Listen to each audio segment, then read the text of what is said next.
Good evening guys. তো দেখো চলে এসেছি তোমাদের সাথে আরেকটা মিনি ব্লগ নিয়ে। তো বিকেল বিকেল আমরা মুখ টুক এই সুন্দর ফেস ওয়াশটা দিয়ে ওয়াশ করে রেডি হয়ে বেরিয়ে পড়েছি। আমরা যাচ্ছি একটা জন্মদিনে, একটা বোনের জন্মদিন। তো আমরা দেখো একটা ছোট্ট গিফট নিয়ে নিয়েছি, আর ওখানে যাওয়ার পথে একটা দোকান পড়ে।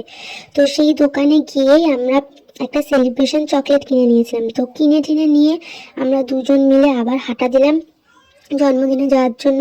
আর আমরা প্রচুর লেট হয়ে গেছিলো, কারণ ও অফিস থেকে আস্তে আস্তে অনেক দেরি করে ফেলেছিল। তাই একদম শেষে গেছি আমরা, কেক টেক সব কিছু কাটা হয়ে গেছিলো, মানে একদম লাস্টে।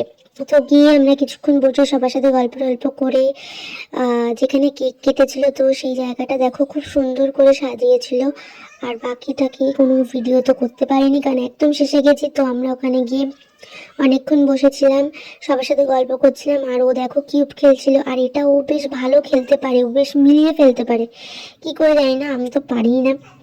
তো যাই হোক, আমরা বসে খেলা টেলা করে রাতে দেখো ডিনার করে চলে এসেছি। তো আমাদের খাইয়েছিল বিরিয়ানি, আর বিরিয়ানি খেয়ে শীতের ঠান্ডায় কুটকুট করতে করতে আমরা দুজন বাড়ি চলে এসেছি।